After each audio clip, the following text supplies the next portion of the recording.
Adájọ́ fìbínú lá David Mẹwọn, wọ́n ló fipá já ìbálẹ̀ aláàárẹ̀ ọpọlọ kan. Pálapàla ìsùn àpàlà àtọ̀rọ̀ rírùn ní àwíjàre afurasí ọ̀daràn ẹni ọdún 22 kan David Okonjo létí onídàájọ́ P.E. Nwaka tilé-ẹjọ́ májísírèètì tó wà nílùú Yaba nípínlẹ̀ Èkó.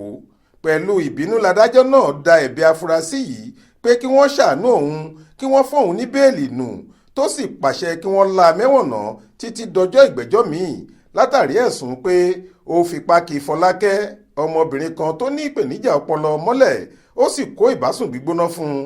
Ìbálòpọ̀ ọ̀hún ló mú kóbìnrin náà pàdánù ìbálẹ̀ ẹ̀ tó sọ ọ́ dobìnrin lápàpàǹdodo.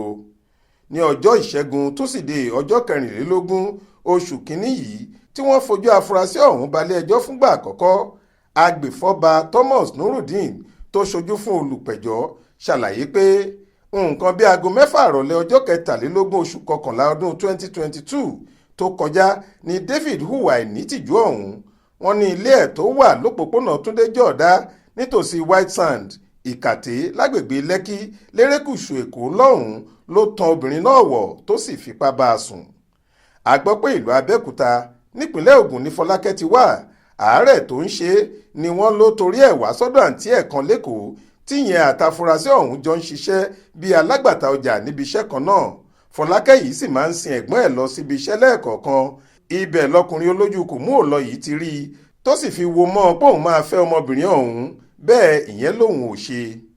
Àmọ́ nítorí àárẹ̀ ọpọlọ tó ń ṣe é, wọ́n ní ṣe láfúrásì yìí fẹ̀tàn mú un wọ yàrá ẹ̀ lọ́jọ́ kan nígbà tẹ́gbọ́n ọmọ náà kò sí nílé ló bá gbàrò ń díẹ̀.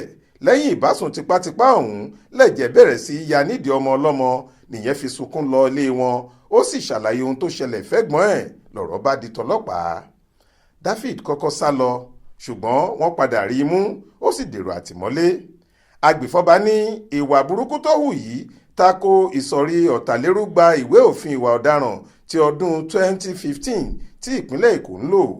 Àmọ́ nígbà tí wọ́n bi afurasí náà léèrè bóyá ó jẹ̀bi àbí kò jẹ̀bi, ó lóun ò jẹ̀bi pẹ̀lú àlàyé. Adájọ́ ní kó sọ àlàyé ẹ̀ dọjọ́ míì. Ńlọkùnrin náà bá bẹ̀rẹ̀ sí tẹ́wọ́ pé kí wọ́n ṣàánú òun, kí wọ́n má ju òun sẹ́wọ̀n, kí wọ́n yọ̀ǹda kóun máa tilé wá jẹ́jọ́. Ṣùgbọ́n adájọ́ ń wáka ní ọ̀rọ̀ òun kọ́. Ó ní ọgbà ẹ̀wọ̀n Kirikiri nìkòyí nílé ẹ̀ lásìkò yìí fún bí 30 ọjọ́.